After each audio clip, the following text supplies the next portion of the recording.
ಇದು Bigg Boss season 8 official hashtag. ನಾನು ಹಿಂದೆ ಹೇಳಿದ ಹಾಗೆ ಬಹಳಷ್ಟು ಚರ್ಚೆ ಉಂಟು ಮಾಡುವಂತ ಶೋ ಇದು.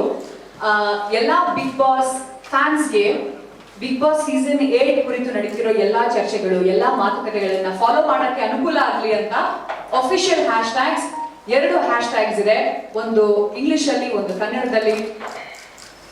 So this is for all Bigg Boss fans.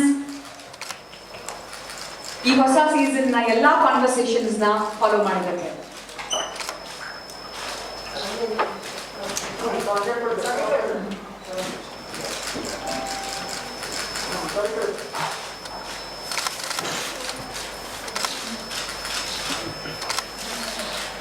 Thank you so much.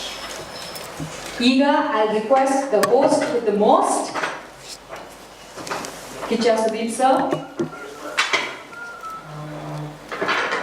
Season 8 ಬಗ್ಗೆ ಅವರ ಎಂಥೂಸಿಯಾಸಮ್, ಎಕ್ಸೈಟ್ಮೆಂಟ್, ವಿಚಾರಗಳು, ವಿಷಯಗಳನ್ನ ನಮ್ಮ ಜೊತೆ ಹಂಚ್ಕೋಬೇಕು ಅಂತ ಕೇಳ್ಕೊಳ್ತೀನಿ. Over to you.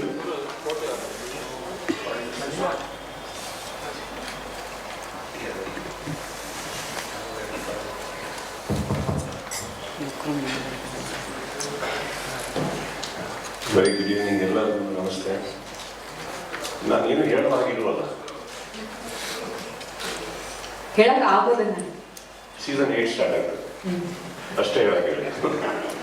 ಇಷ್ಟು ಸ್ಟ್ರಿಕ್ಟ್ ಆಗಿದೆ ಸರ್. ಸ್ಟ್ರಿಕ್ಟ್ ಅಲ್ಲ, ಅಂದ್ರೆ ಏನಾದ್ರು ಅಪ್ಪಿ ತಪ್ಪಿ ಏನಾದ್ರು ಬಾಯ್ ಬಿಟ್ಬಿಡ್ತೀರಾ ನೀವು ಅನ್ನೋದೊಂದು. ಸೊ ಕಾರಿಂದ ಬರ್ಬೇಕಾದ್ರೆ ಒಂದು ರಿಮೈಂಡರ್ ಇರುತ್ತೆ ನನಗೆ ಯಾವಾಗಲೂ. ಸೊ ಇದು ಅದು ಅದು ಇದು ಇದು ಮಾತಾಡೋ ಹಾಗಿಲ್ಲ. ಸೊ ನೆಕ್ಸ್ಟ್ ಏನು ಮಾತಾಡ್ಬೋದು ಅಂದರೆ ಇಷ್ಟೇ ಇರುತ್ತೆ. ಹಾಗೆ ಎಲ್ಲರಿಗೂ ನಮಸ್ತೆ. ಸೀಸನ್ 8 ಸ್ಟಾರ್ಟ್ ಆಗ್ತದೆ ಅಂತ ಹೇಳ್ಬೋದೆ ನಾನು. ಹಾಗಾದ್ರೆ ಪ್ರೋಮೋ ಟೈಮ್ ಇಂದ ಶುರು ಮಾಡೋಣ. ಪ್ರೋಮೋ ಶೂಟ್ ಮಾಡೋದು ಎಷ್ಟು ಮಜಾ ಇತ್ತು ನಿಮಗೆ? I think I always enjoy working with Param because ಸ್ವಲ್ಪ ಇನ್ನೋವೇಟಿವ್ ಆಗಿ ಕೆಲವು ಪ್ರೊಮೋಸ್ ನನಗೆ ಈ ಸತಿ ಎಲ್ಲರ ಬಿಗಿನಿಂಗ್ ಸ್ಟೇಜಸ್ ಅಲ್ಲಿ ನೀವು ನೋಡ್ಕೊಂಡು ಹೋದ್ರೆ first season, 3rd season, 4th season ತನಕ ಅನ್ಸುತ್ತೆ ನನಗೆ ಸ್ವಲ್ಪ ಹೀರೋಯಿಕ್ ಆಗಿತ್ತು. But I like these things, ಅಂದರೆ very human promos are very, ಅಂದರೆ ತುಂಬ ಕಾಮನ್ ಮ್ಯಾನ್ ಪ್ರೊಮೋಸ್ ಇದು. ಅದರ ಕ್ಯಾರೆಕ್ಟರ್ ಆಗಲಿ ಇದಾಗಲಿ, I think I like that part. And small memes that are ಕೆಲವು some of the things I think I've always enjoyed. And of course in every promo ಅವರು ನನ್ನ ತುಂಬ ಚೆನ್ನಾಗಿ ತೋರಿಸ್ತಾರೆ, ಅದು ಭಾಳ ಇಷ್ಟ ನನಗೆ. ಮೊದಲ promo is about the number 8 and ಸಂಖ್ಯಾಶಾಸ್ತ್ರ ಪ್ರಕಾರ ನಂಬರ್ 8 ರೆಪ್ರೆಸೆಂಟ್ಸ್ ಬ್ಯಾಲೆನ್ಸ್. ಸೊ ಯಾವ ರೀತಿಯ ಬ್ಯಾಲೆನ್ಸ್ ನ ಎಕ್ಸ್ಪೆಕ್ಟ್ ಮಾಡ್ಬೋದು? ನನಗೆ ಸೀಸನ್ ಬೈ ಗೊತ್ತಿಲ್ಲ, ನಾನು ಫಸ್ಟ್ ಸೀಸನ್ ಇಂದ ಬ್ಯಾಲೆನ್ಸ್ ಮೇಂಟೈನ್ ಮಾಡ್ತಾರೆ. ಯಾಕಂದ್ರೆ ನನ್ನ ಬ್ಯಾಲೆನ್ಸ್ ತಪ್ಪಿದ್ದಿನ ವೇದಿಕೆಯಲ್ಲಿ ಏನೇನೋ ಆಗ್ಬೋದು. So I think it's always there. And season 8 balance ಅನ್ನೋದಕ್ಕಿಂತ ಹೆಚ್ಚಾಗಿ I think it's a number for me which is very beautiful. Because ಮೊದಲನೇ ಸೀಸನ್ ಸ್ಟಾರ್ಟ್ ಆದಾಗ ಅದು ಭಾಳ ಒಂದು ಡೌಟಲ್ಲಿ ಇತ್ತು, ಅಂದರೆ ಇದು ಹೇಗೆ ತೊಗೊತಾರೆ ಇದು ಜನ. Because I mean I don't blame anybody, but ಆ ಡೌಟ್ ಫ್ಯಾಕ್ಟರ್ಸ್ ತುಂಬ ಇದೆ ಇವಾಗ. ಅಂದರೆ ಇದು ನಮ್ಮ ಕಲ್ಚರ್ ಅಂತ, ನಮಗೆ ಸೂಟ್ ಆಗುತ್ತಾ. ಸೊ ಭಾಳ ಡೌಟ್ಸ್ ಅಲ್ಲೇ ಸ್ಟಾರ್ಟ್ ಆಗಿದ್ದು. ಹಾಗೆ ಆಯಿತು. ಸೆಕೆಂಡ್ ಸೀಸನ್ ಇನ್ನೆಲ್ಲೋ ಹೋಯಿತು. ಅದಾದಮೇಲೆ ಒಂದು ಸ್ವಲ್ಪ ಟೈಮ್ ತನಕ ಯಾರೂ ಕೈ ಹಾಕಲಿಲ್ಲ. ಮತ್ತೆ ಅಗೇನ್ ದೀಸ್ ಮತ್ತು I remember still Koramangala, one of the hotels, Param side ಏನೋ ಮಾತಾಡಬೇಕು ಬರ್ತಾ ಇದೀವಿ, ಅದೇನೋ ನಂಗೆ ಅನ್ನಿಸ್ತು. Again I think is gonna to talk about this. So I think we finish the meeting in less than 5 minutes. ಅವತ್ತಿಗೆ ಒಂದು 5-year ಕಾಂಟ್ರಾಕ್ಟ್ ನಾವೇನು ಮಾಡ್ಕೊಂಡಿದ್ದೆ ಅವಾಗ ಕೂತ್ಕೊಂಡು. So then I can tell you ಒಂದು ಶ್ಯೂರಿಟಿ ಅನ್ನೋದ್ರೆ ಇದು ನೆಕ್ಸ್ಟ್ 5 years ನಡೆಯುತ್ತೆ ಅವನ ಶ್ಯೂರಿಟಿ ಬಂದಿದೆ ಅವಾಗ. ಸೊ ವೆನ್ ಯು ಸಿ 8 ನಾವು, I think it's a very beautiful figure. Because ಇಲ್ಲಿವರೆಗೆ ಬಂದಿದೆ. ಆ್ಯಂಡ್ ಬಂದಿದೆ ಅನ್ನೋದಕ್ಕಿಂತ ಹೆಚ್ಚಾಗಿ ಜನಗಳು ಅದನ್ನು ಇಷ್ಟಪಟ್ಟಿರಲಿಲ್ಲ. ಅಂದರೆ forget 8 as a balance figure, it wouldn't even have been here. So I think I see that as a very beautiful number. ಈಗ ವೇದಿಕೆ ಮೇಲೆ ಸೂತ್ರಧಾರರು ಹಾಗೂ ನಿರ್ದೇಶಕರು ಇಬ್ರು ಇದ್ದಾರೆ. ನಿರ್ದೇಶಕರಿಗೆ ಒಂಥರ ಚಾಲೆಂಜಸ್, ಒಂಥರ ಥಾಟ್ ಪ್ರಾಸೆಸ್ ಇದ್ರೆ, ನಿಮ್ಮ ಥಾಟ್ ಪ್ರಾಸೆಸ್ ಏನಿರುತ್ತೆ? ಫಸ್ಟ್ ಮೀಟಿಂಗ್ ಸ್ಟಾರ್ಟ್ ಆಗುತ್ತಲ್ಲ ಅಬೌಟ್ ಓಕೆ ಈಗ ಸೀಸನ್ 8 ಮಾಡುವ ಅಂತ, ಆ ಟೈಮ್ ಅಂತ ನನಗೂ ನಿಮ್ಮ ಥರನೇ ಕ್ಯೂರಿಯಾಸಿಟಿ ಇರುತ್ತೆ. ಎಲ್ಲ ಥರನೇ ಯಾರು ಕಂಟೆಸ್ಟೆಂಟ್ಸ್ ಬರ್ಬೋದು ಈ ಸಲ, ಹೇಗಿರುತ್ತೆ. ಬಿಕಾಸ್ ಇವ್ರ ಕಂಟೆಸ್ಟೆಂಟ್ಸ್ನ ತಂದು ಹಾಕ್ಬಿಡಿದ್ದಾರೆ. ಆಮೇಲೆ ನನಗಿರೋದು ನೋಡಿದ್ದೀರಾ ಕೆಲವು ಸೀಸನ್ಸ್ನ ನೀವು, ಕರೆಕ್ಟ್? ಶೂಟಿಂಗಲ್ಲೂ ಅಷ್ಟು ಸ್ಟ್ರೆಸ್ ಆಗ್ತಾರಲ್ಲ ನನಗೆ. ಸೊ ಇದೊಂದು ಕುತೂಹಲ ಯಾವಾಗಲೂ ಇರುತ್ತೆ, ಯಾರನ್ನ ಕರ್ಕೊಂಡ್ಬರ್ತಾರೆ ಯಾವಾಗ. I'll be very curious to know one or two those names, which can really stress me out. Param ಅವ್ರು ಹೇಳಿದ್ರು, ಹೋಗ್ತಾ ಹೋಗ್ತಾ ಪ್ರತಿ ಸೀಸನ್ ಕಷ್ಟನೇ ಆಗ್ತಾ ಹೋಗುತ್ತೆ ಹೊರತು ಪ್ರಾಕ್ಟೀಸ್ ಇದೆ ಅಂತ ಈಸಿ ಆಗಲ್ಲ. ಆದ್ರೆ ನೀವು ಇಷ್ಟು ಸೀಸನ್ ನೋಡ್ಕೊಂಡ್ ಬರ್ತಾ ಇದ್ದೀರಾ, ಇಷ್ಟು ಕಂಟೆಸ್ಟೆಂಟ್ಸ್ ನ ನೋಡಿದ್ದೀರಾ. ಈಗ ನೀವು ಕೂತ್ಕೊಂಡು ಒಬ್ರು ಕಂಟೆಸ್ಟೆಂಟ್ ನ ನೋಡಿದಾಗ ನೀವು ಪ್ರೆಡಿಕ್ಟ್ ಮಾಡ್ಬೋದಂತ ನಿಮಗೆ ಅನ್ಸುತ್ತಾ? ಓ, 3ನೇ ವಾರದಲ್ಲಿ ಇವ್ರು ಹೀಗಿದ್ದಾರಂದ್ರೆ ಇವ್ರ ಜರ್ನಿ ಹೀಗಿರಬಹುದು ಅಂತ. You think you can predict? Chance ಇಲ್ಲ. ಇವತ್ತಿಗೂ ನಮ್ಮ ಸಿನಿಮಾ ರಿಲೀಸ್ ಆದ ಫಸ್ಟ್ ವೀಕ್ ಸೆಕೆಂಡ್ ವೀಕ್ ಬಗ್ಗೆ ಡೌಟ್ ಇದೆ. ಸೊ ಇಲ್ಲಿ ಕೂತ್ಕೊಂಡು ಇವ್ರು ಹೀಗಾಗ್ತಾರೆ ಹಾಗಾಗ್ತಾರೆ ಅಂತ ಅಂದ್ಬಿಟ್ರೆ I think I am somebody else there. No way. See, I have seen people opinions changing in 1 or 2 days. ಏನೋ ಮಾಡೋಕ್ಕೋಗಿ ಏನೋ ಮಾಡಿ ಒಳ್ಳೆ ಹೆಸರಿರೋದು ಹಾಳಾಗಿರೋದು ನೋಡಿದ್ದೀನಿ. ಕೆಲವ್ರ ಮೇಲೆ ಒಪಿನಿಯನ್ ಇಲ್ಲ ಅಂದವ್ರ ಮೇಲೆ ಒಪಿನಿಯನ್ ಸಿಕ್ಕಾಪಟ್ಟೆ ಏರಿರೋದು ನೋಡಿದ್ದೀನಿ. Things can happen anything. I think you can never predict. ಇವತ್ತಿಗೂ ನಾನು ಹೇಳಬೇಕು ಅಂದರೆ ಆ್ಯಕ್ಚುಲಿ ನಿಮಗೆ ಉಷಾ ವೆಂಕಟ್ ಅವರು ಇದ್ದ ಸೀಸನಲ್ಲಿ ಅವರು ಆ ಕೈ ಎತ್ತಿರಲಿಲ್ಲ ಅಂದರೆ ಅವ್ರಿಗೆ ಸಂಪೂರ್ಣವಾಗಿ ಗೆಲ್ಲೋ ಸಾಧ್ಯತೆ ಇತ್ತು ಆ ವರ್ಷ. ಅವ್ರಿಗೆ ಅಷ್ಟು ಚೆನ್ನಾಗಿ ಓಟ್ ಬರ್ತಾ ಇತ್ತು. Actually people are like it. But ಅದೇನೋ ಕೆಲವರು ಪ್ರೊವೋಕ್ ಮಾಡಿ ಪಾಪ ಅವರು, I feel bad for them. But I said anything can happen. In fact ಅವತ್ತು ಬೆಳಗ್ಗೆ ನಾನು ಇನ್ನೂ ಶೂಟ್ ಹೋಗ್ಬೇಕು. ನಾವು ಸ್ಟಾಕಿಂಗ್ ಪರಂ ನಾವೊಬ್ರಿಗೆ ಮಾತಾಡಿದ್ರು ಜನರಲ್ ಆಗಿ ನಾವು ಕೂತ್ಕೊಂಡಿರ್ತೀವಿ. ದೋ ಓಟ್ಸ್ ಗೊತ್ತಿದ್ರು ಎಲ್ಲ ಗೊತ್ತಿದ್ರು ಜನರಲ್ ಆಗಿ ಹೋಗ್ತಾ ಇದ್ದೀನಿ. I just happen to express ನನಗೇನೋ ವ್ಯಕ್ತಿಗೆ ಎಲ್ಲ ಕಾಣ್ತಾ ಇದ್ದಾರೆ ಅನ್ನಿಸ್ತಾ ಇದೆ ನನಗೆ ಅಂತ ಅವತ್ತೇ ಇವೆಂಟ್ ಸಮಥಿಂಗ್. ಬೆಳಿಗ್ಗೆದ್ದು ಒಂದು ಸಿನಿಮಾ ಶೂಟಿಗೆ ಹೋಗುವಾಗ ಮತ್ತು ಬೆಳಿಗ್ಗೆದ್ದು ಬಿಗ್ ಬಾಸ್ ಶೂಟಿಗೆ ಹೋಗುವಾಗ ಏನಾದರೂ ಡಿಫ್ರೆನ್ಸ್ ಇರುತ್ತಾ ನಿಮ್ಮ ಸ್ಟೇಟ್ ಆಫ್ ಮೈಂಡ್ ಅಲ್ಲಿ? ಶೂಟಿಂಗ್ ಅಲ್ಲಿ ಏನು ನಡೆಯುತ್ತೆ ಅನ್ನೋದು ಕನ್ಫರ್ಮ್ ಇರುತ್ತೆ. ಇಲ್ಲಿ ಏನಾಗುತ್ತೆ ಅನ್ನೋದು ನಿಜವಾಗ್ಲೂ ಗೊತ್ತಿಲ್ಲ. ಹೋಗ್ತಾ ಹೋಗ್ತಾನೆ ಅವ್ರೇನು ಮಾತಾಡಿಸಿ ಈಗ ನನಗೂ ಮತ್ತು ಕಂಟೆಸ್ಟೆಂಟ್ಸ್ಗೂ I think one of the Saturday morning I think you should invite the press some day. Actually you should see how it goes. Because ಆ ವೇದಿಕೆ ಮೇಲೆ ನಿಂತ್ಕೊಂಡಾಗ ನನಗೂ ಕಂಟೆಸ್ಟೆಂಟ್ಸ್ಗೂ ಲೈವ್ ನಡೀತಾ ಇರುತ್ತೆ. ಅವ್ರು ಏನು ಮಾತಾಡ್ತಾರೆ ಅದ್ರ ಮೇಲೆ ನನ್ನ ನೆಕ್ಸ್ಟ್ ಮಾತಾಡೋದು ಡಿಸೈಡ್ ಆಗೋದು, ಡಿಪೆಂಡ್ ಆಗೋದು. So it is not even return decided.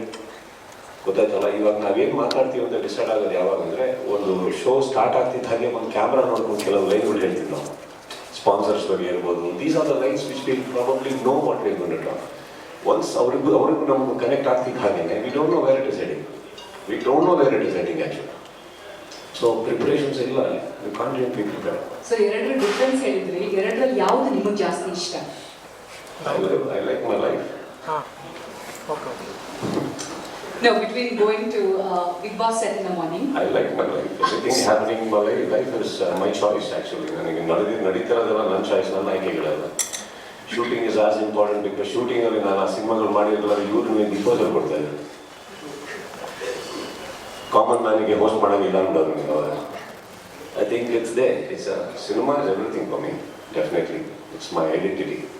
And Bigg Boss is a huge part of my life. ನನಗೂ ನಾನು ಹೇಳ್ತಾ ಇದ್ನಲ್ಲ, ನನ್ನನ್ನು ನಾನೇ ಬದಲಾಯಿಸ್ಕೊಳ್ಳೋದು ನೋಡಿದ್ದೀನಿ ಅಲ್ಲಿ. ಕೆಲವು ಟೈಮ್ ಹೇಳಿದ್ದೀನಿ ಕೂಡ. So I been a different person after Bigg Boss. Parameshwar Kundkar ಹಾಗೂ ನೀವು heart and soul of Bigg Boss. ನಿಮ್ಮಿಬ್ಬರಲ್ಲಿ ಯಾರು ಜಾಸ್ತಿ ಡಿಫಿಕಲ್ಟ್ ಟು ವರ್ಕ್ ವಿತ್? ಇದು ಇಬ್ಬರಿಗೂ ಕ್ವೆಶ್ಚನ್ ಕೇಳ್ತಾರೆ. Me.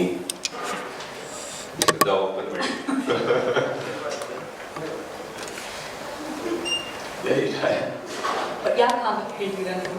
I'm not easy. If I'm easy, you think it's easy in this world. Answer. Adanta easy, difficult ಅಂತಲ್ಲ.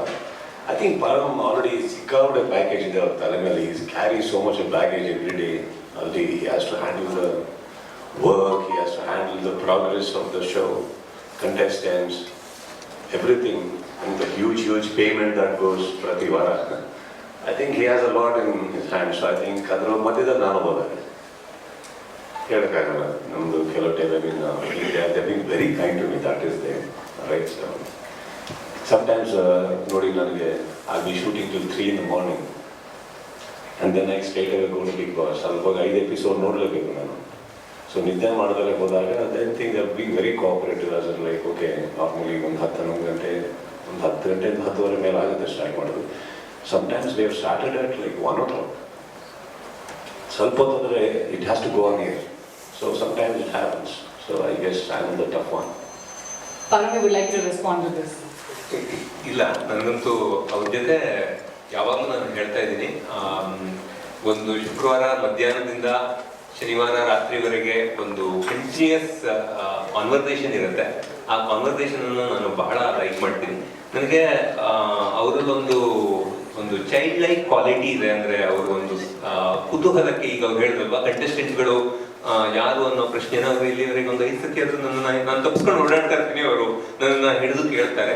So ಆ ಕುತೂಹಲ ಜೆನ್ಯೂನ್ ಆಗಿ ಅವ್ರು ಕೇಳ್ತಿರ್ತಾರೆ. ಅದನ್ನ ಇನ್ನೊಂದು ನನ್ನ ಗೀಟ್ಲೆ ಮಾಡಕ್ಕೆ ಏನು ಕೇಳ್ತಿರಲ್ಲ. ಆ ತರ ನಾನೊಂದು ಎಕ್ಸಾಂಪಲ್ ಕೊಟ್ಟೆ ಅಷ್ಟೇ. ಶೋ ಬಗ್ಗೆ ಇರ್ಬೋದು, ಬಿಹೇವಿಯರ್ ಬಗ್ಗೆ ಇರ್ಬೋದು, ಅಥವಾ ಒಂದು ಒಟ್ಟು ಲೈಫ್ ಬಗ್ಗೆ ಇರ್ಬೋದು, ಅವರಲ್ಲಿ ಆ ಕುತೂಹಲ ಕಂಟಿನ್ಯೂಸ್ಲಿ ಅವ್ರು ಉಳಿಸ್ಕೊಂಡಿರೋದ್ರಿಂದ ಅವರು ಅಷ್ಟು ಒಳ್ಳೆಯ ಹೋಸ್ಟ್ ಆಗಕ್ಕೆ ಸಾಧ್ಯ ಆಗಿದ್ದು, ಆಕ್ಟರ್ ಆಗಕ್ಕೆ ಸಾಧ್ಯ ಆಗಿದ್ದು. ನಾನು ಬಹುಶಃ ಅನೇಕ ನಿರ್ದೇಶಕರು ಇದನ್ನ ಒಪ್ಕೋತಾರೆ ಅಂತ ಅನ್ಕೋತೀನಿ. ಒಂದಿನ ನಾವು ಶೂಟ್ ಮಾಡ್ತಾ ಇದ್ವಿ, ಯಾವುದೋ ಈ ಪ್ರೋಮೋ ಶೂಟ್ ಮಾಡುವಾಗಲೇ ನನಗೆ ಹೊಡೆದಿದ್ದು ಏನಂದ್ರೆ, ಈ ಡಬಲ್ ಆಕ್ಟಿಂಗ್ ಇದೆಯಲ್ಲ, ಇದರಲ್ಲಿ ಅವ್ರು ಈ ಕಡೆ ಕೂತಿದ್ರು. ಫಸ್ಟ್ ನಾವು ಅವರ ನಾರ್ಮಲ್ ಕಾಸ್ಟ್ಯೂಮ್ ಶೂಟ್ ಮಾಡಿದ್ವಿ. ಇನ್ನು ಆ ಕಡೆ ಶೂಟ್ ಮಾಡುವಾಗ ಅವರು ಎದುರುಗಡೆ ಇರುವ ಬಾಡಿ ಡಬಲ್ಗೆ ಹೆಂಗೆ ಕರೆಕ್ಟ್ ಆಗಿ ಕುತ್ಕೋಬೇಕು ಅಂತ ಹೇಳ್ತಾ ಇದ್ರು. ನನ್ಗೆ ಆವಾಗ ಹೊಡಿತು. ನಾನು ಇಲ್ಲಿವರೆಗೆ ನಾನು ಕಂಟಿನ್ಯೂಟಿ ಮಿಸ್ ಮಾಡ್ಬೋದು, ನಾನು ಅವ್ರು ಮಿಸ್ ಮಾಡಿರೋದು ನೋಡಿಲ್ಲ. ಅವರ ಸ್ಮೈಲ್ ಇಂದ, ಅವ್ರ ಕೈಯಲ್ಲಿತ್ತು ಅನ್ನೋದ್ರಿಂದ, ಏನೇನಿತ್ತು ಅನ್ನೋದ್ರಿಂದ, ಅವರು ಎಕ್ಸ್ಟ್ರಾರ್ಡಿನರಿಲಿ ಅಲರ್ಟ್ ಆರ್ಟಿಸ್ಟ್ ಅವರು. ಇದು ತುಂಬಾ ಕಷ್ಟ. ಇದು ಆರ್ಟಿಸ್ಟ್ ಆದವರಿಗೆ ಖಂಡಿತವಾಗಿ ಇದು ಗೊತ್ತಿರುತ್ತೆ. ಎಕ್ಸ್ಟ್ರಾರ್ಡಿನರಿಲಿ ಅಲರ್ಟ್ ಅಂದ್ರೆ ಅವರು ಎಲ್ಲಿದ್ದೆ, ನಾನು ಏನ್ ಮೂಡಿತ್ತು, ಹೆಂಗಿತ್ತು. ಅಂಡ್ ತುಂಬಾ ಸಾರಿ ಅವರು ವಾಪಸ್ ಆ ಶಾರ್ಟ್ ನೋಡೋ ವಿಷಯನೂ ಮಾಡಲ್ಲ. ನಾನು ಸುಮಾರು ಸಾರಿ ನೋಡ್ಕೊತಾ ಇರ್ತೇನೆ, ಅಯ್ಯೋ ಇದಿತ್ತಾ ಇಲ್ವಾ, ನನ್ಗೆ ಕೆಲವು ಸಾರಿ ಕನ್ಫ್ಯೂಸ್ ಆಗ್ತಾ ಇರುತ್ತೆ. ಬಟ್ ಅವರು ಕನ್ಫ್ಯೂಸ್ ಮಾಡ್ಕೊಂಡಿದ್ದರಿಂದ ನನ್ಗೆ ಇನ್ನೊಂದು ಇಷ್ಟ ಏನಂದ್ರೆ, ಅವ್ರು ಬಂದ್ರೆ ಈವನ್ ರಿಯಾಲಿಟಿ ಶೂಟ್ ನಲ್ಲಿ ಕೂಡ 7-8-10 ಕ್ಯಾಮ್ರಾ ಇಟ್ಕೊಂಡಿರ್ತೀವಿ ನಾವು. ಬಂದ್ಬಿಟ್ಟು ಆ ಕ್ಯಾಮ್ರಾ ಯಾಕೆ 5 ಲೆವೆಲ್ಗಿಂತ ಮೇಲಿದೆ, ಕೆಳಗಿದೆ, ಇದು ಅವರ ರಿಯಾಕ್ಷನ್ ಇರುತ್ತೆ. ಸೊ ಒಬ್ಬ ನಿರ್ದೇಶಕನನ್ನ ಅವರು ಜೀವಂತ ಇಟ್ಕೊಂಡಿದ್ದಾನೆ. ಏನೋ ನನಗೆ ಹೇಳ್ಬೇಕು ಅಂತ ಹೇಳೋದಲ್ಲ, ಐ ಥಿಂಕ್ ಏನೋ ಅದು 5 ಲೆವೆಲ್ ಇದ್ರೆ ಬೆಟರು, ಅಥವಾ ಸ್ವಲ್ಪ ಮೇಲಿದ್ರೆ ಬೆಟರು, ಕೆಳಗಿದ್ರೆ ಬೆಟರು. ಇಷ್ಟು ಟೆಕ್ನಿಕಲಿ ಅವ್ರ ಸೌಂಡ್ ಕೂಡ ಇರೋದ್ರಿಂದ ನನಗೊಂಥರ ಇದು learning process. I enjoy. So ಯಾವಾಗಲೂ ನನಗೆ ಡಿಫಿಕಲ್ಟ್ ಅಂತ ಅನ್ಸೇ ಇಲ್ಲ. ತುಂಬಾ ಅವರು ಅಡಿಗೆ ಎಲ್ಲ ಮಾಡ್ಕೊಂಡು ನನ್ಗೆ ಖುಷಿಯಾಗಿರುತ್ತೆ. ಸೊ ನಮ್ಮ ಶನಿವಾರಗಳ ರಾಷನ್ ನಾವು ಯೋಚನೆ ಮಾಡೋ ಅವಶ್ಯಕತೆ ಇಲ್ಲ. ಸುದೀಪ್ ಅವ್ರ ಮನೆಗೆ ಹೋದ್ರಲ್ಲಿ ಅವ್ರು ಕುಕ್ ಮಾಡ್ತಾ ಇರ್ತಾರೆ, ಏನಾದ್ರು ತಿಂತೀವಿ, ಊಟ ಮಾಡ್ತೀವಿ. ಅವ್ರು ಕಾಫಿ ಕುಡಿತಾ ಇರೋದ್ರಿಂದ ಅವರಿಗೆ ಕೈಗೊಂದು ಕಾಲಿಗೊಂದು ಕಾಫಿ ಮಷೀನ್ ಇದೆ. ನಮಗೆ ಅದರ ದುರ್ಬಳಕೆ ನಾವು ಮಾಡ್ಕೋತಾ ಇರ್ತೀವಿ ಕಂಟಿನ್ಯೂಸ್ಲಿ. ಸೊ ಕಾಫಿ ಕುಡ್ಕೊಂಡು ಎಂಜಾಯ್ ಮಾಡ್ಕೊಂಡು ಶೂಟ್ ಮಾಡೋದು ಒಂದು ಇಂಪಾರ್ಟೆಂಟ್ ವಿಷಯ. ಅದು ಆಗತ್ತೆ ಅಂತ ಅನ್ಕೊಂಡು ಈ ಹಂತದಲ್ಲಿ the big question, Bigg Boss ಬಗ್ಗೆ ಕಂಟೆಸ್ಟೆಂಟ್ಸ್ ಯಾರು ಅಂತ ಅದು ಬಿಟ್ಕೊಳ್ಳೋ ತರ ಕಾಣಿಸ್ತಿಲ್ಲ ನೀವು. ಆದ್ರೂ ನೀವು ಎಲ್ಲರೂ ಮೀಟ್ ಮಾಡಿದ್ದೀರಾ, 17 ಜನರನ್ನ ಮೀಟ್ ಮಾಡಿದ್ದೀರಾ. And Bigg Boss show direct ಮಾಡೋ ನಿಮಗೆ ಒಂದೇನಿರುತ್ತೆ ಅಂದ್ರೆ 17 ಕ್ಯಾರೆಕ್ಟರ್ಸ್ ಮೆಮೊರಬಲ್ ಕ್ಯಾರೆಕ್ಟರ್ಸ್ ಆಗಿರ್ಬೇಕು. ಯಾರು ಯಾವಾಗ ಎಲಿಮಿನೇಟ್ ಆದ್ರೂ ಎಲ್ಲರೂ ಜ್ಞಾಪಕ ಇರಬೇಕು ಅಂತಾನೆ ನಿಮ್ಮ ಒಂದು ಇರುತ್ತೆ PCR ಅಲ್ಲಿ. ಹವಾಗ ಈಗ ಫಿಕ್ಷನ್ ಕ್ಯಾರೆಕ್ಟರ್ಸ್ ನೋಡಿದ್ರೆ ಕಲರ್ಸ್ ಕನ್ನಡಕ್ಕೆ ಎಷ್ಟೊಂದು ಹೌಸ್ ಹೋಲ್ಡ್ ನೇಮ್ಸ್ ಆಗಿದ್ದಾವೆ. ಮಾಸ್ತರ್ ಮಗಳು, ಶಿವರಾಮ, ಹರ್ಷ, ಭುವಿ, ಇಂಚರ, ಲಹರಿ, ಯದುವೀರ್. ಈ ಎಲ್ಲ characters have become so big and so loved ಕರ್ನಾಟಕದಲ್ಲಿ. ನೀವು ಮೀಟ್ ಮಾಡಿರೋ ಈ 17 ಜನರಲ್ಲಿ ನಿಮಗೆ ಎಷ್ಟು ಪ್ರಾಮಿಸ್ ಕಾಣಿಸ್ತಾ ಇದೆ? ಶ್ರದ್ಧಾ ಏನೋ, ಸೊ ಆಕ್ಚುಲಿ ನಾನು ನಿಮ್ಮನ್ನು ಕೇಳಿದ್ದೆ, ಸೊ ಅದನ್ನ ನೀವು ಹೇಳಿದ್ರ. ಸೊ ಯಾಕೆಂದ್ರೆ ಇದರಲ್ಲಿ ನನಗೆ ಈ ಸಂದರ್ಭದಲ್ಲಿ ಯಾರು ಸಿಕ್ಕಿದ್ರು ಓಕೆ, ಇವರು ಮನೆಗೆ ಫಿಟ್ ಆಗ್ತಾರಾ, ಇದನ್ನ ಮಿಕ್ಸಿಗೆ ಫಿಟ್ ಆಗ್ತಾರಾ ಅನ್ನೋ ನಿರಂತರವಾಗಿರುವ ಹುಡುಕಾಟ ಇದ್ದೇ ಇರುತ್ತೆ. ಸೊ ಅದಿಲ್ಲ ಅಂತ ಹೇಳಲ್ಲ ನಾನು. ಆ 17 ಜನ ಅಥವಾ 15 ಜನ ಎಷ್ಟು ಜನರನ್ನು ನಾವು ಕಳಿಸ್ತೀವೋ ಆ ಕಂಟೆಸ್ಟೆಂಟ್ಗಳನ್ನು ನಾವು ಕಳಿಸುವಾಗ ಒಂದು ವಿಷಯ ಏನಂದ್ರೆ, ಅದೊಂದು ಈ ಪ್ರತಿಯೊಂದು ಕಂಟೆಸ್ಟೆಂಟ್ ಗೆಲ್ಲಿ ಅನ್ನೋ ಒಂದು ಆಸೆಯಿಂದಲೇ ಕಳಿಸ್ತೀವಿ. ಅವ್ರು ಏನೋ ಒಂದು ಅಗಾಧವಾಗಿದ್ದನ್ನ ಮಾಡ್ತಾರೆ ಅನ್ನೋದನ್ನ ಅಂತಲೇ ಕಳಿಸ್ತೀನಿ. ಇವರಿಂದ ನಮ್ಗೆ ಏನೋ ಕಲಿಯಕ್ ಸಿಗತ್ತೆ ಅಂತಲೇ ಕಳಿಸ್ತೀನಿ. ಅಥವಾ ಇವರು ಆಕ್ಟಿಂಗ್ ಇರ್ಬೋದು, ಸಿಂಗಿಂಗ್ ಇರ್ಬೋದು, ಅಥವಾ ಇವರ ವ್ಯಕ್ತಿತ್ವದ ಒಂದು ಇಂಪಾರ್ಟೆಂಟ್ ವಿಷಯ ಇರ್ಬೋದು. ಆ ವಿಷಯಗಳಿಂದ ನಾವ್ ಏನೋ ಒಂದು ಹೊಸತನ್ನ ನೋಡ್ತೀವಿ ಅನ್ನೋ ಅಚ್ಚರಿಯಿಂದಲೇ ಕಳಿಸ್ತೀನಿ ಅಂತ ಹೇಳಕ್ ಇಷ್ಟಪಡ್ತೀನಿ. ಸೊ ಪರಮ್ ಸರ್ ಹೇಳಿದ್ರು ನನಗೆ ಸ್ಕೋಪ್ ಇದೆ ಅಂತ ಬಿಗ್ ಬಾಸ್ ಅಲ್ಲಿ. ಸೊ ನನ್ನ ಸೆಲ್ಫಿಶ್ ಮೋಟಿವ್ಗೆ ಸುದೀಪ್ ಅವರು ನಿಮಗೆ ಪ್ರಶ್ನೆ ಕೇಳ್ತೀನಿ. ಬಿಗ್ ಬಾಸ್ ಕಂಟೆಸ್ಟೆಂಟ್ ಹಾರ್ಟ್ ಅನ್ನ ಫಾಲೋ ಮಾಡ್ಬೇಕಾ ಇಲ್ಲ ತಲೆ ಉಪಯೋಗಿಸ್ಬೇಕಾ? ಎರಡು ನಿಮ್ದೆ ಅಲ್ವಾ? ಇಲ್ಲ, ಯಾವುದು ವರ್ಕೌಟ್ ಆಗುತ್ತೆ? ಸತ್ಯವಾಗಿ ಗೊತ್ತಿಲ್ಲ, ಎರಡು ಉಪಯೋಗಿಸಿ. ಎರಡು ಬೇಕಾಗುತ್ತೆ. I think you need to be smart inside. You need to be very smart inside. I mean, that's a very good answer I just gave out. On that note, ಈಗ ಮಾಧ್ಯಮದವ್ರಿಗೆ ಏನಾದರೂ ಪ್ರಶ್ನೆ ಇದ್ರೆ ನಾವು ತಗೊಳ್ಳಕ್ಕೆ ready ಆಗಿದ್ದೀವಿ. Over to the members of the press.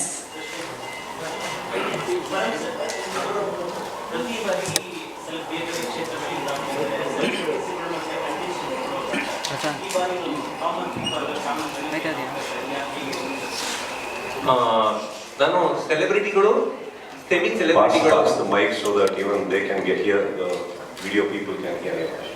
Sir, ಏನಂದ್ರೆ ಪ್ರತಿ ಬಾರಿ 2-3 ಸೀಸನ್ ಇಂದ ಕಾಮನ್ ಪೀಪಲ್ ಬಿಗ್ ಬಾಸ್ ಬರ್ತಾ ಇದ್ದಾರೆ. ಅವ್ರಿಗೆ ಬಂದಾದ್ಮೇಲೆ ಸಾಕಷ್ಟು ರೆಕಗ್ನೈಸೇಷನ್ ಸಿಗ್ತಾ ಇದೆ. ಈ ಬಾರಿ ಸಾಕಷ್ಟು ಚರ್ಚೆಗಳು ಕೂಡ ಆಗ್ತಾ ಇದೆ ಬೇರೆ ಬೇರೆ ಕ್ಷೇತ್ರಗಳಿಂದ. ಜೊತೆಗೆ ಸೆಲೆಬ್ರಿಟಿಗಳು ಹೆಚ್ಚಾಗಿ ಬರ್ತಾ ಇದ್ದಾರೆ. ಈ ಬಾರಿ ಕೂಡ ಕಾಮನ್ ಅಂದ್ರೆ ಜನರಲ್ ಕಾಮನ್ ಪೀಪಲ್ ಬರ್ತಾರ, ಹೇಗೆ ಅವಕಾಶ ಇದೆಯಾ? ನಾವು ಸೀಸನ್ 5 ಮತ್ತು ಸೀಸನ್ 6 ಈ 2 ಸೀಸನ್ಗಳಲ್ಲಿ ಕಾಮನ್ ಅಂದ್ರೆ ಸಾಮಾನ್ಯ ಜನರನ್ನು ನಾವು ಆಯ್ಕೆ ಮಾಡ್ಕೋಬೇಕು ಅಂತ ಅಂದ್ಕೊಂಡು ಅದನ್ನ ಆಯ್ಕೆ ಮಾಡಿ ಆ ಸೀಸನ್ ನ ಥೀಮ್ ಅದು ಅಂದ್ರೆ 5 ಮತ್ತು 6, 5 ಮಿಕ್ಸ್ ಹೋದ್ವಿ, 6 ಹೆಚ್ಚು ಜನ ಕಾಮನರ್ಸ್, ಕಡಿಮೆ ಸೆಲೆಬ್ರಿಟೀಸ್ ಹೋದ್ವಿ. ಹಂಗ್ ನೋಡಿದ್ರೆ 7ನೇ ಸೀಸನ್ ನಾವು ಅಷ್ಟು ಜನ ಸೆಲೆಬ್ರಿಟೀಸ್ ಹೋಗಿದ್ವಿ. ಸೊ ನಾವು ಸೆಲೆಬ್ರಿಟಿ ಸೀಸನ್ ಮುಗಿಸಿದ್ವಿ ಮತ್ತು ಈ ಸಾರಿಯೂ ಇನ್ನೊಂದು ಸೆಲೆಬ್ರಿಟಿ ಸೀಸನ್ಗೆ ಸಿದ್ಧ ಆಗ್ತಿದೀವಿ. ಸೊ ಇದು ಸೆಲೆಬ್ರಿಟಿ ಸೀಸನ್ ಆಗಿರುತ್ತೆ. ಸುದೀಪ್ ಸರ್, ನಿಮಗೆ ಪ್ರಶ್ನೆ ಸರ್. ಈಗ ಆಲ್ರೆಡಿ 7 ಸೀಸನ್ ಕಂಪ್ಲೀಟ್ ಮಾಡಿದ್ದೀರಾ, 8ನೇ ಸೀಸನ್ ಬಂದಿದ್ದೀರಾ. ಈ 7 ಸೀಸನಲ್ಲಿ ಸಾಕಪ್ಪ ಅಂತ ಯಾವ್ದಾದ್ರು ನಿಮ್ಮ ಆಂಕರಿಂಗಲ್ಲಿ ಸಾಕಪ್ಪ ಅಂತ ಅನ್ಸಿದೆ? ಒಂದು ವೇಳೆ ಅನ್ಸಿದ್ರೆ ಯಾವ ಸೀಸನ್ ಆಗಿದೆ ಮತ್ತೆ ಯಾಕೆ ಸರ್? 6th season. ಒಂದ್ಸತಿ ನೀವೇ ಹೋಗಿ ನೋಡಿ ಪ್ಲೀಸ್. ಫಸ್ಟ್ ಎಪಿಸೋಡ್ ಲಾಸ್ಟ್ ವರೆಗೂ ಒಂದ್ಸತಿ ನೋಡಿ, ಆಮೇಲೆ ನಿಮಗೆ ವಾಪಸ್ ನೀವು ಕೇಳಬೇಕು ಅಂತ ನಾನು ಸವಾಲು. ನಾನು ಹಾಗಾಗ್ಬಿಟ್ಟು 6ನೇ ಸೀಸನ್ ಇರೋ ಕಂಟೆಸ್ಟೆಂಟ್ಸ್ಗಳಿಗೆ ಅಥವಾ ಅವ್ರನ್ನ ನಾನು ಕೇವಲವಾಗಿ ನಾನು ನೋಡ್ತಾ ಇಲ್ಲ. But I try to tell you, ಇಡೀ ಒಂದು ಈ ಹಾಲಲ್ಲಿ ಕೂತಿರೋಕ್ಕೆ ಒಂದು ವಾತಾವರಣ ಹಾಳಾಗೋದಕ್ಕೆ ಏನಾದರೂ ಒಂದು ಎಲಿಮೆಂಟ್ ಸಾಕು, ಕರೆಕ್ಟ್? ಸೊ ಕೆಲವು ಅಲ್ಲಿ ಏನಾಗ್ತಾ ಇತ್ತು ಆ ಪರ್ಟಿಕ್ಯುಲರ್ ಸೀಸನಲ್ಲಿ ತುಂಬ ಒಳ್ಳೆ ಕಂಟೆಸ್ಟೆಂಟ್ಸ್ ಕೂಡ ಹೋಗಿದ್ರು. But I think some of them are unfortunate. ಏನಕ್ಕಂದ್ರೆ ಬಹುಶಃ ಬೇರೆ ಸೀಸನ್ಗಳಲ್ಲಿ ಇದ್ರೆ ಅವ್ರು ಇನ್ನೂ ಬೆಟರ್ ಆಗಿ ಪರ್ಫಾರ್ಮ್ ಮಾಡ್ತಾ ಇದ್ದಾರೆ ಅನ್ನೋದು ಗೊತ್ತಿಲ್ಲ. I think but it definitely stress me out ಆ ಒಂದು ಸೀಸನ್. ಮತ್ತೆ ಈ ಸೀಸನಲ್ಲಿ ನಿಮ್ಮ ಕಾಸ್ಟ್ಯೂಮ್ ಬಗ್ಗೆ ಹೇಳೋದಾದ್ರೆ, ಈ ಆಲ್ರೆಡಿ 7 ಸೀಸನಲ್ಲೂ ತುಂಬ ವೆರೈಟಿ ಕಾಸ್ಟ್ಯೂಮ್ ಇದರಲ್ಲಿ ಏನಾದರೂ ಮತ್ತೆ ಒಂದು ಹೊಸ ಪ್ರಯೋಗ ಏನಾದರೂ ಮಾಡ್ತೀರಾ ಕಾಸ್ಟ್ಯೂಮ್ ಮೇಲೆ? ಈ ಸತಿ ಎಲ್ಲ ಪ್ಯಾಂಟಿಗೂ ಸಿಕ್ಕಿದ್ರೆ ಸರ್, ಇದು ಈಗ ಕೋವಿಡ್ ನಂತರ ಒಂದು ಮಾಸ್ಕ್ನಲ್ಲಿ ಒಂದು ದೊಡ್ಡ ಪ್ರಮಾಣ ಸ್ಟಾರ್ಟ್ ಆಗ್ತಾ ಇದೆ. ಪ್ರಿಕಾಷನ್ ಹೇಗಿರುತ್ತೆ? ಕೋವಿಡ್ ಬಂದಾಗ ಇವಾಗ ಮಾಸ್ಕ್ ಅದೆಲ್ಲ ತುಂಬ ಡಿಸ್ಟೆನ್ಸ್ ಎಲ್ಲ ಇದೆ. ಇನ್ನೂ ಮುಗಿದಿಲ್ಲ, ಮತ್ತೆ ಸೆಕೆಂಡ್ ರೌಂಡ್ ಬರುತ್ತೆ ಅಂತ ಒಂದು ಸುದ್ದಿ ಇದೆ. ನೋಡಿ, ನೀವು ಅವಾಗ ಹೇಳಿದಾಗ ನಾನು 17 ಜನ ಕಂಟೆಸ್ಟೆಂಟ್ ಅನ್ನ ಕಳ್ಸೋಣ ಅಂತ ಅಂದ್ಕೊಂಡಿದ್ದೀನಿ. ಆದ್ರೂ 14, 15 ಅಂತೆಲ್ಲ ಹೇಳ್ತಾ ಇದ್ದೀನಿ ನಾನು. ಕಾರಣ ಏನಂದ್ರೆ ಆಲ್ರೆಡಿ ಅವರು ಕ್ವಾರಂಟೈನ್ ಅಲ್ಲಿ ಇದ್ದಾರೆ. ಸೊ 2 ಸಾರಿ RT-PCR ಆಗಿದೆ, 2 ಸಾರಿಯೂ ನೆಗೆಟಿವ್ ಬಂದಿದೆ ಅಷ್ಟು ಜನರಿಗೂ. ಆದ್ರೆ ಇನ್ನೊಂದು ಸಾರಿ ಹೋಗೋ ಮೊದಲು RT-PCR ಆಗುತ್ತೆ, ಅದು ಪಾಸಿಟಿವ್ ಬಂದ್ರೆ ನಾನಂತೂ ಕಳ್ಸಕ್ಕಾಗಲ್ಲ. ಸೊ ಆ ಕಾರಣಕ್ಕೆ ನಾನೊಂದು ಡೆಫಿನೆಟ್ ನಂಬರ್ ಕೊಡಕ್ ಆಗ್ತಾ ಇಲ್ಲ. ಸೊ ಎಲ್ಲಾ ಕಂಟೆಸ್ಟೆಂಟ್ಗಳು ಕ್ವಾರಂಟೈನ್ ಅಂತೂ ಮಸ್ಟ್ ಇದೆ. 3 ಸಾರಿ RT-PCR ಮಸ್ಟ್ ಇದೆ. ಎಲ್ಲಾ ಕ್ಯಾಮ್ರಾಮನ್ಗಳು, ಕ್ರೂಗಳು ಮೋಸ್ಟ್ ಆಫ್ ದೆಮ್ ಕ್ವಾರಂಟೈನ್ ಅಲ್ಲಿದ್ದಾರೆ. ಒಂದು ಮಟ್ಟದಲ್ಲಿ ಬಯೋ ಬಬಲ್ ಅನ್ನ ಕ್ರಿಯೇಟ್ ಮಾಡಕ್ಕೆ ಗುದ್ದಾಡ್ತಾ ಇದ್ವಿ. Very challenging. ಬಟ್ ಇದೊಂದು ಇವತ್ತಿನ ಅವಶ್ಯಕತೆ ಅಥವಾ ಚಾಲೆಂಜ್ ಆಗಿರೋದ್ರಿಂದ ಅದನ್ನ ಮಾಡಲೇಬೇಕು. ಯಾಕೆಂದ್ರೆ ಕಂಟೆಸ್ಟೆಂಟ್ಗಳು ಯಾವತ್ತೇ ಇದ್ರು ಯಾರು ಮನೆ ಒಳಗಡೆ ಹೋಗ್ತಾರೋ ಒಂದು ಜವಾಬ್ದಾರಿ ಆಗುತ್ತೆ. ಯಾಕಂದ್ರೆ 24/7 ಅವರು ನಮ್ಮ ಅಂಡರ್ ಇರೋದ್ರಿಂದ ಒಂಥರ ಮಕ್ಕಳ ತರ ಆಗ್ಬಿಡ್ತಾರೆ. ಸೊ ಅವರನ್ನ ನೋಡ್ಕೊಳ್ಳೋ ಜವಾಬ್ದಾರಿ ಚಾನಲ್ಗೆ ಮತ್ತು ಈ ಶೋನ ನಡೆಸೋರಿಗೆ ಇರುತ್ತೆ.